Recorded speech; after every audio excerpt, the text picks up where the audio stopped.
Lesson number 5. A place for everything and everything in its place. Look carefully and tell what you see in each picture. Which of the things in these pictures don't belong there? Say where you will put them.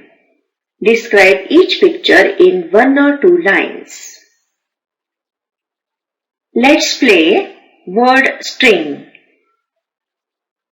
Teacher will make children play the game word string. First child will say apples in the fridge. Second child will add one more thing and will say apples, oranges in the fridge. In the same way, the next child will go on adding things and play the game with variations. You can make more word strings by using the following things. Things on the table, things in the cupboard, things in the basket, etc.